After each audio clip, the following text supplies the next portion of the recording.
OBD de trouble code description technique cylindre un décalage de l'injecteur de carburant apprentissage à la limite maximale. Qu'est-ce que cela signifie?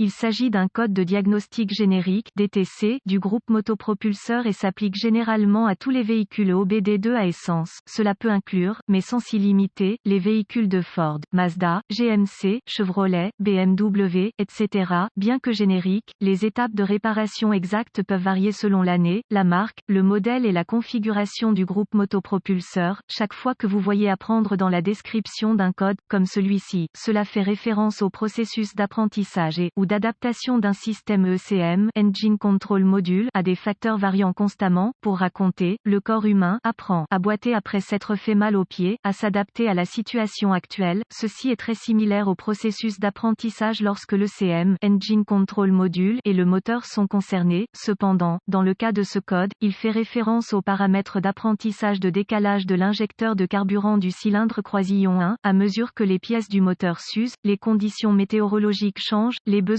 du conducteur changent. Parmi d'innombrables autres variables, la sortie des injecteurs de carburant doit s'adapter à ces variables. Il a une certaine plage dans laquelle il peut travailler pour s'adapter à vos besoins et à ceux de votre véhicule, mais, cela étant dit, si les besoins de votre moteur dépassent la capacité d'apprentissage des injecteurs, l'ECM, Engine Control Module, activera ce code pour vous faire savoir qu'il ne peut pas s'adapter plus longtemps à la situation actuelle. Lorsque l'ECM surveille les valeurs d'apprentissage des injecteurs de carburant au-delà des paramètres de fonctionnement normaux, il active P02CD la plupart du temps. Ce code est défini parce que quelque chose a obligé l'injecteur à épuiser son adaptabilité. Cela signifie généralement qu'il y a un autre facteur à l'origine de cela. Pour une raison ou une autre, le CM essaie de modifier le mélange de carburant en fonction des besoins du conducteur, mais quelque chose l'amène à s'adapter à sa limite maximale. Le code d'apprentissage de la compensation de l'injecteur de carburant du cylindre 1 P02CD est défini lorsque le CM surveille l'injecteur de carburant du cylindre N°1 en s'adaptant à sa limite maximale. Une coupe transversale d'un injecteur de carburant de moteur à essence typique. Quelle est la gravité de ce DTC?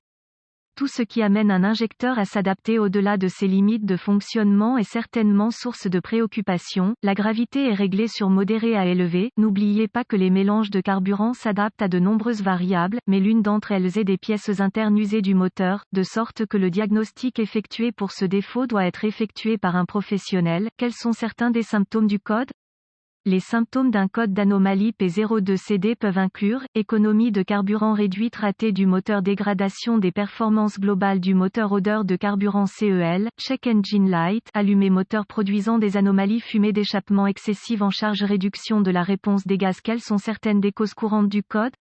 Les causes de ce code de diagnostic d'injection de carburant P02CD peuvent inclure fuite de vide, filtre à air bouché, tube d'admission fissuré, joint de culasse défectueux, problème de CM, injecteur de carburant du cylindre 1 défectueux, segment de piston usé, fissuré, collecteur d'admission fissuré, admission de fuite, PCV, joint EGR. Quelles sont certaines étapes de dépannage du P02CD?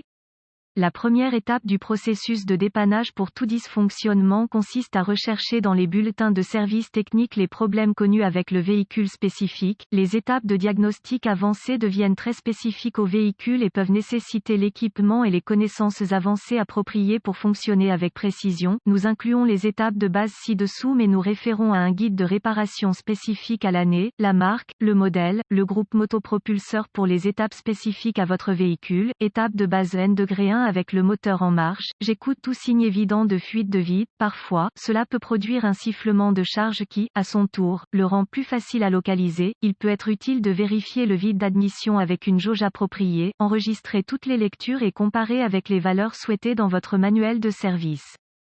De plus, c'est une bonne idée de vérifier votre filtre à air avant de passer à une autre étape. Un filtre bouché peut faire monter en flèche la valeur du vide d'admission. Remplacer si nécessaire. Un filtre à air bouché semble généralement enfoncé en lui-même. Remarque, une fuite de vide entraîne de l'air non mesuré dans l'admission, provoquant des mélanges air-carburant irréguliers. À son tour, cela peut amener les injecteurs à s'adapter à leurs limites. Étape de base N°2. L'emplacement des injecteurs de carburant rend leurs faisceaux et connecteurs sensibles à la corrosion et à l'intrusion d'intrusion d'eau, ils sont montés dans un endroit où l'eau, les débris, la saleté s'accumulent, inspectez visuellement pour cela. Si c'est un gâchis, utilisez une soufflette à air comprimé ou un aspirateur pour retirer tous les débris afin d'inspecter correctement la zone à la recherche de signes évidents de dommages. Étape de base N-3 en fonction des limites de capacité de votre outil d'analyse, vous pouvez surveiller l'injecteur de carburant avec le moteur en marche pour surveiller tout comportement erratique ou anormal. Si vous voyez quelque chose de préoccupant, selon le coût d'un injecteur,